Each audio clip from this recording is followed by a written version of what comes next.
जय हिंद। सिलेक्शन विद्यापीठ के इसी यूट्यूब चैनल पे मैं अभिषेक आपका स्वागत करता हूं। आज का हमारा टॉपिक मैथ होगा, जिसमें हम मैथ के कुछ इंपॉर्टेंट क्वेश्चन के ऊपर डिस्कशन करेंगे। जैसे कि हमारे सामने एक क्वेश्चन दिया गया है, एक वस्तु किसी निश्चित कीमत पर बेची जाती है, यदि इसे इस मूल्य के 70% पर बेची जाती तो 10% की हानि होती। मूल विक्रय मूल्य पर बेचने पर प्रतिशत लाभ क्या है। ठीक है, दिया गया है एक वस्तु किसी निश्चित कीमत पर बेची जाती है, यदि इसे इस मूल्य के 70% पर बेची जाती है। ठीक है, यहाँ पे हम सीपी और एसपी का रेशियो लेंगे। यदि इसे 70% पर बेची जाती, मतलब सेलिंग प्राइस बेची जाती, तो 10% की हानि होती। तो 10% की हानि होती तो 90% पे खरीदी जाती। ठीक है, 90% ऑफ सीपी। ठीक है, 90% सीपी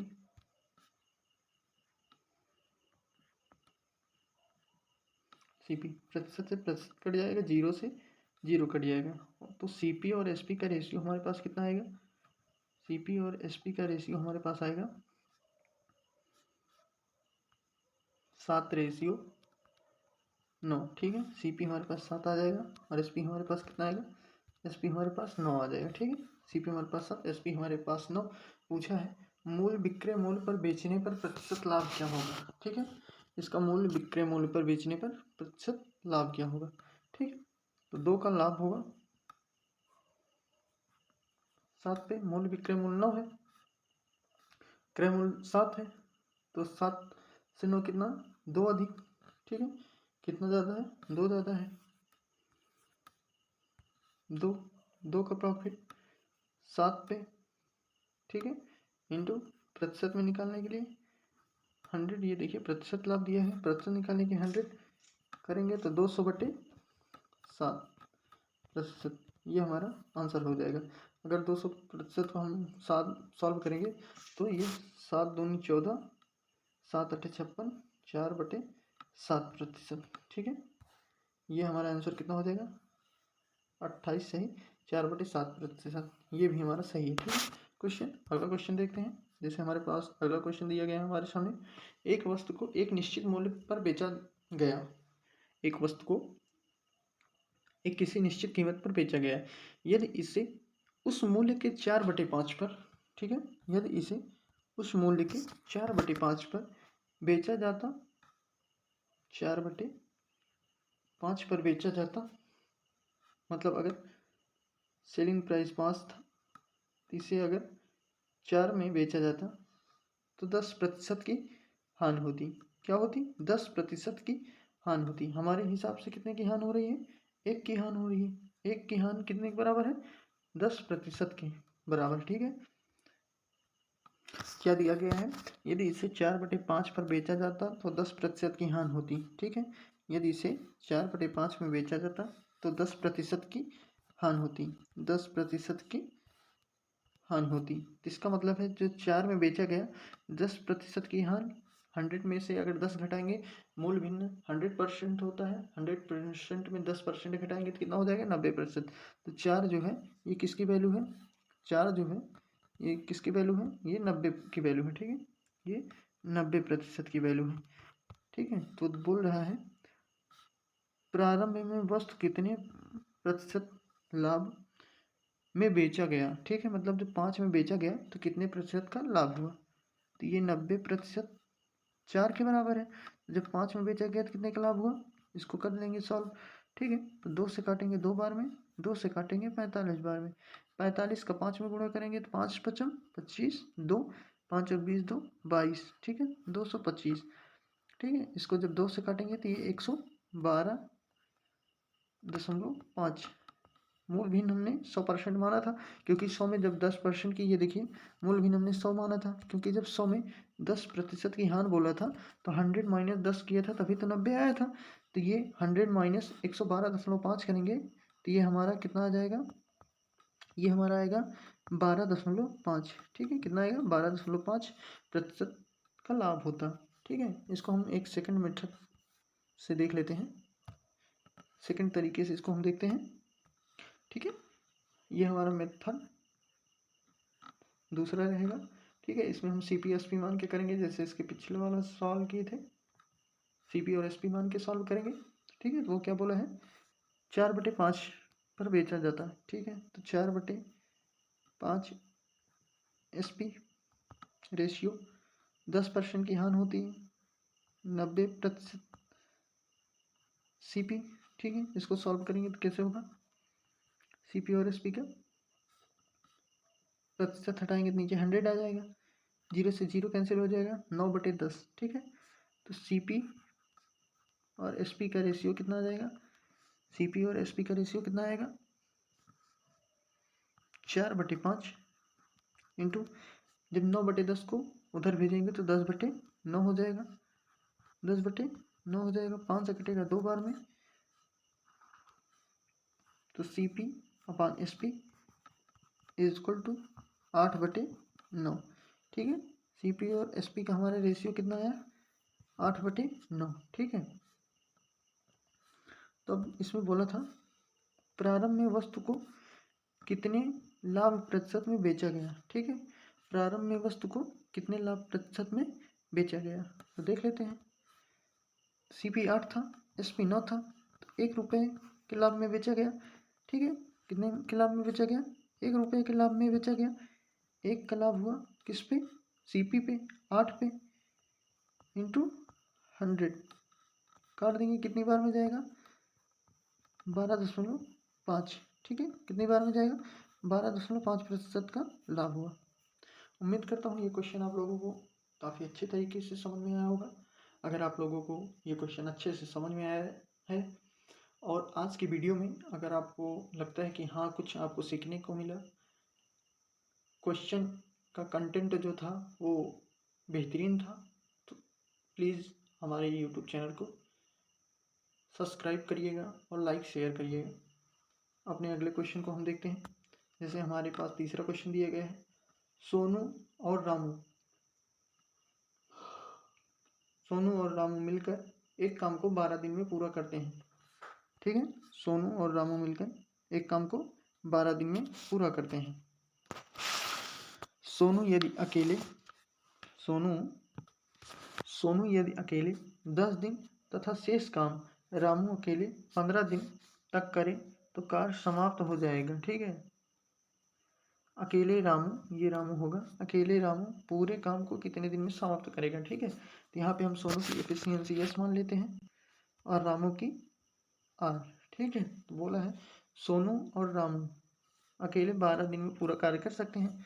ठीक है, तो यहाँ पे सोनू यदि अकेले 10 दिन में काम करे, ठीक है, तो 10S, सोनू का अकेले 10 दिन काम किया 10S, तो शेष काम रामू 15 दिन तक करे 15R। ठीक है, देखिए यहाँ पे सीधा दिया गया है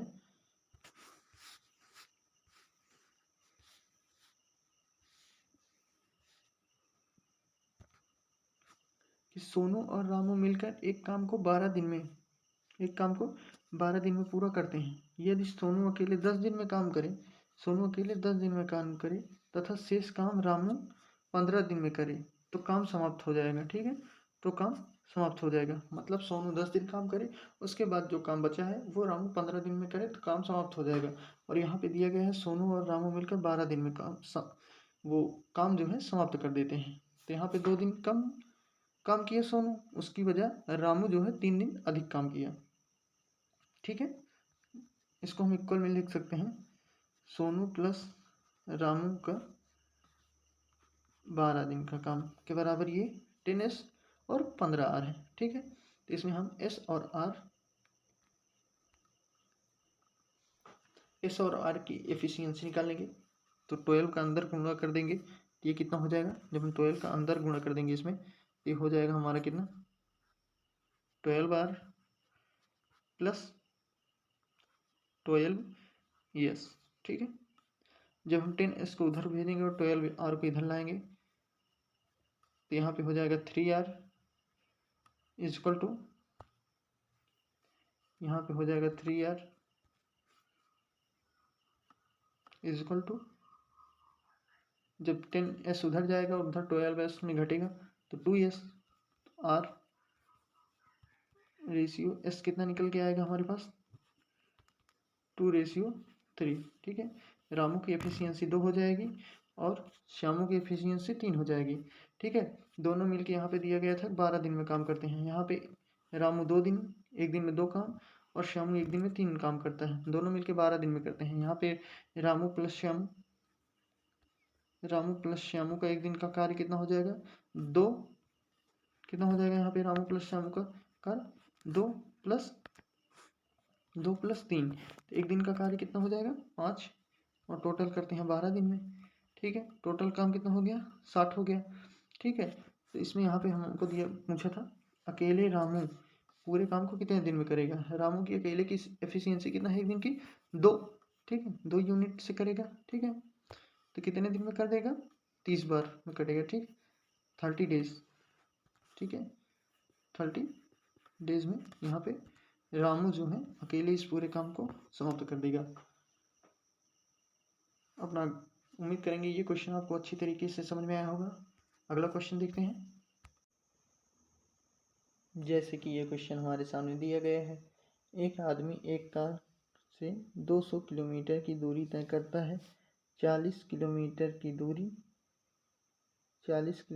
दूरी यहाँ पे 60 किलोमीटर प्रति घंटे होगी। ठीक है, यहाँ पे 60 किलोमीटर प्रति घंटे, यहाँ पे 60 किलोमीटर प्रति घंटे। ठीक है, किलोमीटर प्रति घंटे की चाल से जाता है। उसके बाद 40 किलोमीटर पर वह अपनी चाल को 10 किलोमीटर प्रति घंटे से कम करता है। मतलब वो प्रत्येक 40 किलोमीटर तय करने के बाद अपनी स्पीड को 10 किलोमीटर प्रति घंटे से कम करता है। अगर यहाँ 7 किलोमीटर प्रति घंटा होता तो वो 10 किलोमीटर कैसे कम करता, तो यहाँ 60 किलोमीटर प्रति घंटा होगा तभी तो वो 10 किलोमीटर कम करेगा। 10 किलोमीटर प्रति घंटे की गति से कम करता है। ठीक है, इसका सलूशन हम देखते हैं।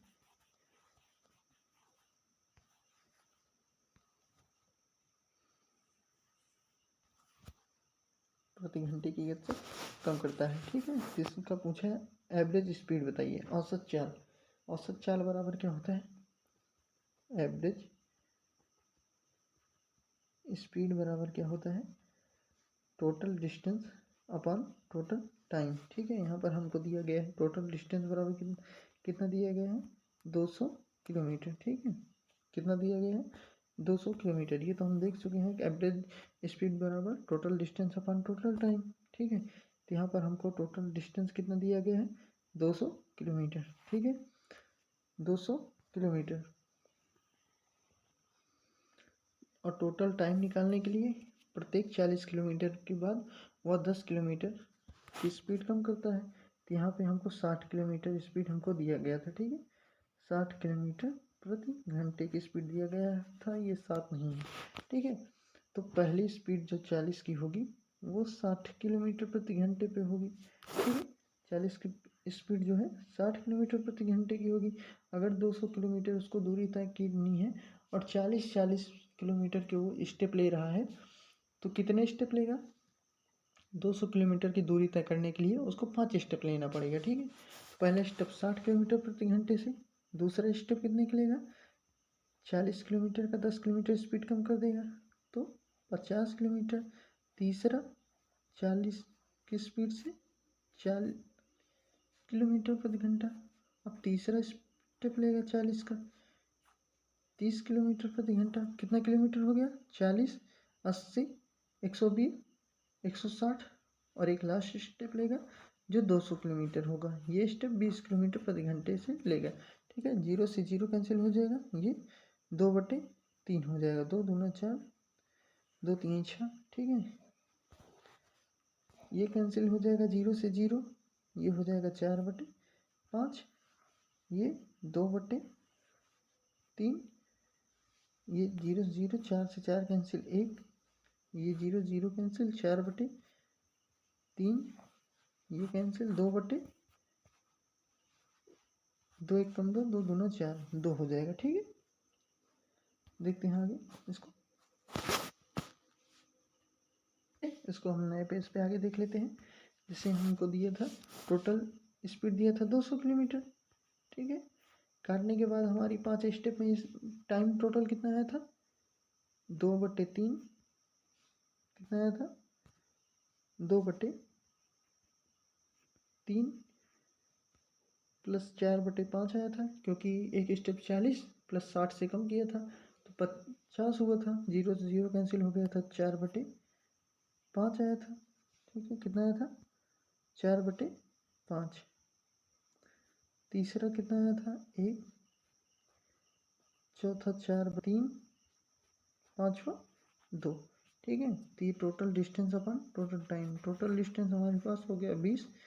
इसको सॉल्व करेंगे तो इसका एलसीएम कितना आ जाएगा, इसका एलसीएम आएगा 5 3 15, इसका एलसीएम 5 आएगा। इसको जोड़ने पर कितना होगा, इसको जोड़ेंगे तो कितना हो गया, ये हो जाएगा 3 5 15 10 प्लस 12, 5 3 15, 3 4 12 प्लस 15 प्लस 20 प्लस 30। इसको टोटल जोड़ेंगे तो कितना हो जाएगा, ये हमारा हो जाएगा 200 बटे ये 10 20 10 10 20 10 30 20 50 50 30 80 और 7 87। ठीक, 87/15 एलसीएम था। इस 15 को हम जब ऊपर भेज देंगे तो ये हो जाएगा 200 × 15/87। ये 3 से कटेगा, 3 दूना 6, 2 आ गया, 3 9 27। ठीक है, 29 बार में। ये 3 से कटेगा 5 बार में। ठीक है, जब इसको फिर काट देंगे हम 29, ये 200 500 का मल्टीप्लाई कर देंगे। जब हम 200 और 500 का मल्टीप्लाई जब हम कर देंगे तो ये हो जाएगा 1000/29। जब 1000/29 को काटेंगे तो ये 29 से 34 बार समथिंग जाएगा, तो ये 34/5 ये हमारा इसका राइट आंसर हो जाएगा। ठीक, बस आपको अच्छी लगी होगी तो हमारे इस परिवार से जुड़ना ना भूलें, को सब्सक्राइब करें और लाइक शेयर करना ना भूलें। मिलते हैं अपनी अगली क्लास में, तब तक के लिए जय हिंद।